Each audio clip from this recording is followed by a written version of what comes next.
कैसे हो दोस्तों, उम्मीद करते हैं आप सब बढ़िया होंगे। दोस्तों आप जानते हैं कि देश में पिछले काफ़ी दिनों से देश के कई राज्यों में जो असम, मेघालय या फिर आप देख सकते हैं अभी फिलहाल जो घटना घटी है नागालैंड में घटी है, उस घटना को लेकर दोस्तों गृह मंत्री जी का संसद में कहना ये है कि वो सेना के पास से गलती से वो घटना हुई है।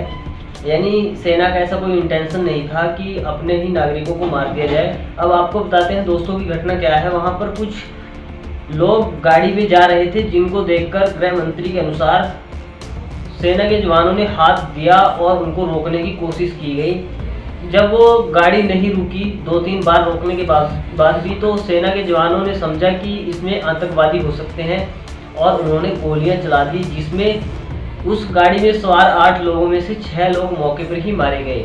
तो आप देख सकते हैं दोस्तों कि संदेहास्पद स्थिति में उन लोगों पर आत्मघाती हमला किस प्रकार से किया गया, अपनी ही सेना के द्वारा अपने ही नागरिकों को किस प्रकार से मारा गया, जो कि एक तरह से पूरे सिस्टम के फेलियर को दर्शाता है। क्या इतनी खतरनाक स्थिति पैदा हो गई थी कि सेना को अचानक से गोलियां चलानी पड़ जाएं, या उन्होंने कुछ इस प्रकार की हरकत सेना के खिलाफ की जिससे सेना को सेल्फ डिफेंस में उनके ऊपर गोलियां चलानी पड़े। लेकिन यहाँ तो साफ साफ गृह मंत्री साहब भी कह रहे हैं कि सेना ने उनको रोकने की कोशिश की। जैसे गृह मंत्री साहब को इनपुट मिले होंगे वहाँ से, उसी के अनुसार गृह मंत्री साहब का कहना है कि सेना ने उनको रोकने की कोशिश की, वो रुके नहीं और सेना ने उन पर गोलियां चला दी।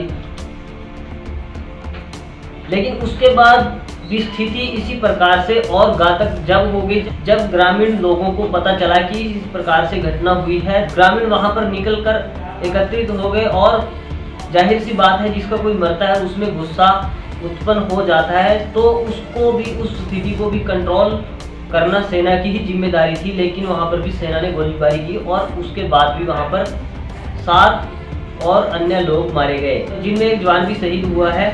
तो ये हालात इस प्रकार से बना दिए गए दोस्तों, और इसमें आप देख सकते हैं कि पूरी तरह से गलती किसकी है और कौन उस पूरे सिस्टम को हैंडल कर रहा था उस वक्त, और क्या उनकी मानसिकता इस पूरी घटना को लेकर बनी होगी। इस पर दोस्तों कांग्रेस के पूर्व अध्यक्ष राहुल गांधी ने सवाल उठाया है, और जाहिर सी बात है सवाल हर कोई उठाएगा। उनका कहना है कि ये जो नागालैंड में सेना के द्वारा हत्या की गई है अपने ही नागरिकों की, इसके लिए केंद्र की सरकार जिम्मेदार है। उन्होंने कहा कि यह हृदय विदारक है, भारत सरकार को जवाब देना ही होगा। गृह मंत्रालय आखिर क्या कर रहा है?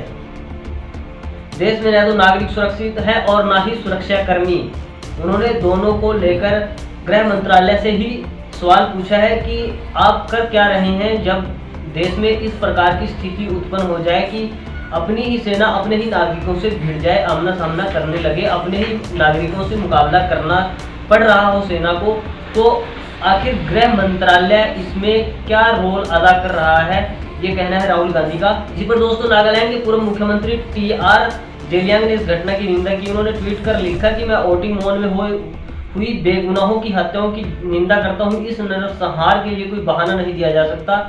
रिटायर्ड जज की अध्यक्षता में एक जांच आयोग को तुरंत गठित किया जाए और इसमें शामिल सुरक्षा कर्मियों के खिलाफ कड़ी कार्रवाई होनी चाहिए, जो कि जाहिर सी बात है दोस्तों के खिलाफ कार्रवाई होनी चाहिए, कार्रवाई बनती है, क्योंकि उनकी ही बताई हुई बात है कि इस प्रकार से हमने गाड़ी को रोकने की कोशिश की।